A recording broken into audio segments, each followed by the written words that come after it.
एक हाइपोथेसिस दी गई थी जिसे हम कहते हैं starch sugar hypothesis, and this hypothesis was given bye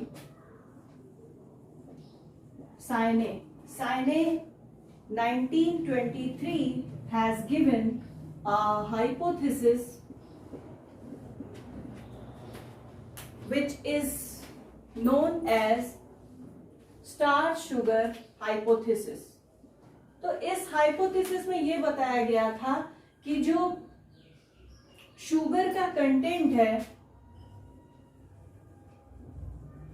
sugar का कंटेंट हाई हो जाता है कब? डार्क टाइम में, और शुगर कंटेंट लो हो जाता है कब? डे टाइम में. So according to starch sugar hypothesis, on the basis that sugar content become high during dark period and becomes low in the light or daytime. तो ये जो शुगर कंटेंट है, ये गार्ड सेल्स की यहाँ पर बात हो रही है कि स्टोमेटा में जो गार्ड सेल्स प्रेजेंट होती हैं उनमें शुगर का कंटेंट डार्क टाइम में बढ़ जाता है, और जब लाइट जब पड़ती है, जब डे टाइम होता है, तो उसका कंटेंट क्या हो जाता है? लेस हो जाता है. And this hypothesis was given bye J.D. साइने.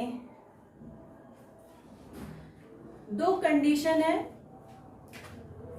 Starch, plant में जो रिजर्व फूड मटेरियल होता है वो स्टार्च के फॉर्म में होता है, and this starch is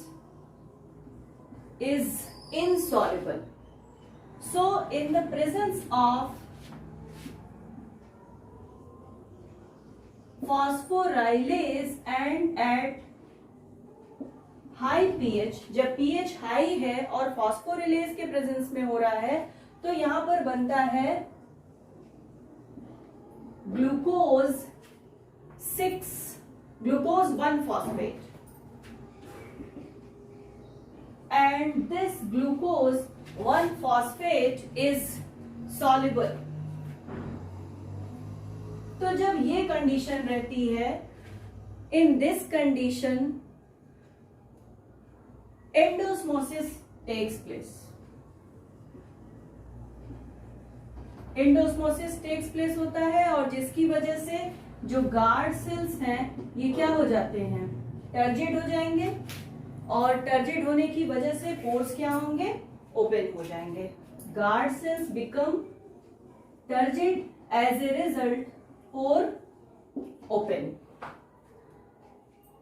just इसका अपोजिट है अगर पीएच लो कर दिया जाए. एट लो पीएच, स्टार्च को लो पीएच पर फॉस्फोरिलेज के प्रेजेंस में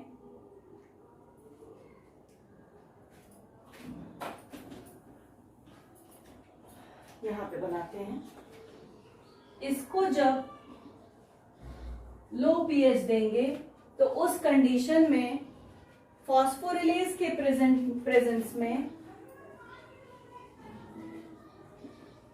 बन जाता है starch. And this formation of, due to this formation of starch, यहां पर होता है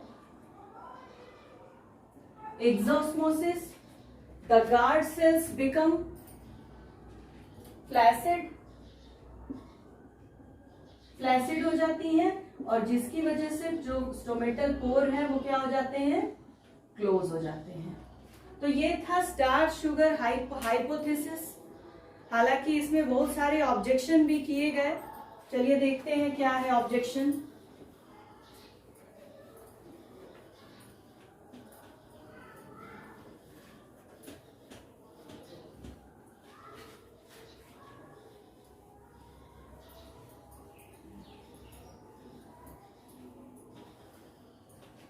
कुछ ऑब्जेक्शंस किए गए.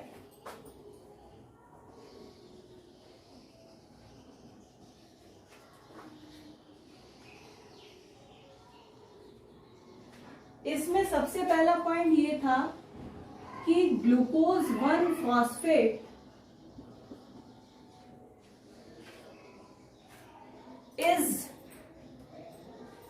Not soluble in water, it is not soluble in water. तो अगर वाटर में ये सॉल्युबल ही नहीं है तो ये गार्ड सेल्स के ऑस्मोटिक प्रेशर को कैसे चेंज कर सकता है। कहने का मतलब है कि अगर ये वाटर में सॉल्युबल नहीं है तो एंडोस्मोसिस या एक्सोस्मोसिस कैसे हो सकती है। तो पहला ये था। और अगर एंडोस्मोसिस या एक्सोस्मोसिस नहीं हो रही है तो गार्ड सेल टर्जिड कैसे होंगे या फ्लैसिड कैसे होंगे। और अगर टर्जिड या फ्लैसिड कंडीशन नहीं आएगी तो हाउ इट इज पॉसिबल कि जो स्टोमेटल पोर है वो क्या होंगे, ओपन होंगे या क्लोज होंगे।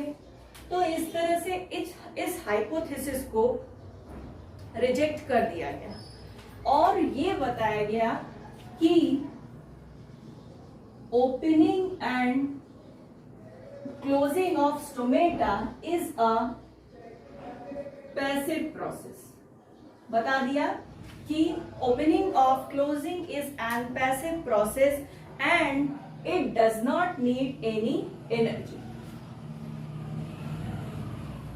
दूसरा ये ऑब्जेक्शन लगाया गया कि जो स्टोमेटा ओपन होता है या क्लोज होता है वो क्या होता है, बहुत ही जल्दी होता है, ये प्रोसेस बहुत जल्दी होता है, जबकि शुगर का कन्वर्जन स्टार्च में is a time consuming process, बहुत ही स्लो प्रोसेस है। तो अगर ये प्रोसेस बहुत ही स्लो है तो इतनी जल्दी, इतना फास्ट कैसे हो सकता है कि opening of closing of stomata can occur if the sugar is converted into starch and starch is converted into sugar very slowly, then how is it possible to stomata open and closes so quickly। तो ये एक दूसरा reason था जिसकी वजह से starch sugar hypothesis को reject कर दिया गया। एक और रीजन दिया गया ओनियन लीफ के बारे में। ओनियन लीफ में क्या होता है, स्टार्च एब्सेंट होता है, प्रेजेंट ही नहीं होता है। तो उस कंडीशन में भी इस हाइपोथेसिस को फेल कर दिया गया क्योंकि यहां पर तो स्टार्च एब्सेंट है लेकिन फिर भी ओनियन लीफ में भी स्टोमेटा ओपन होते हैं और क्लोज होते हैं। Now next is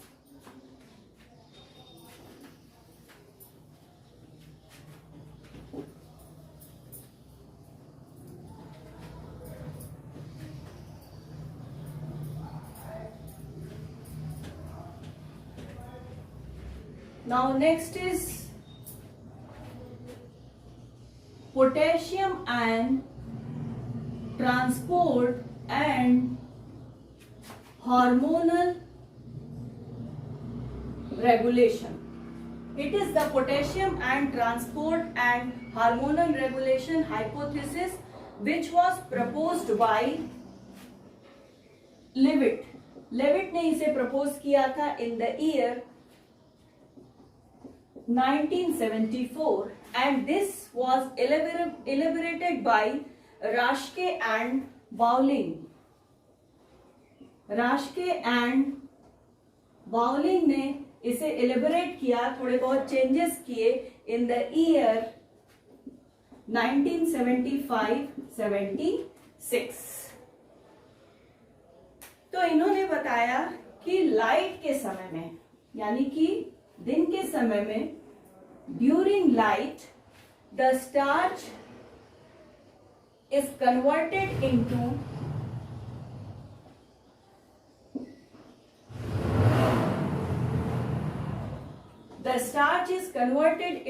phosphoenol pyruvic acid, जिसे इन शॉर्ट में हम कहते हैं PEP। In short, it is called as PEP, phosphoenol pyruvic acid, during the process glycolysis. तो ग्लाइकोलिसिस जब होती है तो दिन के समय में स्टार्च का कन्वर्जन होता है, फॉस्फोइनॉल पायरुविक एसिड बनता है। दूसरी बात, क्लोजिंग ऑफ स्टोमेटा के लिए इन्होंने बताया जिम्मेदार है abscisic acid. Actually, abscisic acid is a hormone which blocks the activity of ATPase. ATPase की एक्टिविटी को ब्लॉक कर देता है एब्सिसिक एसिड. तो ये कुछ हाइपोथेसिस थी जो दी गई. Now next is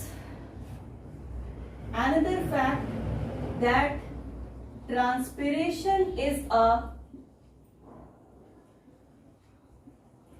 necessary evil and it was given by Curtis. Curtis ने बताया था कि ट्रांसपिरेशन एक नेसेसरी एविल होती है. Now another term anti transparents. Anti transparents क्या होते हैं? Anti transparents are those chemicals which reduce the transpiration rate without affecting any metabolic activity.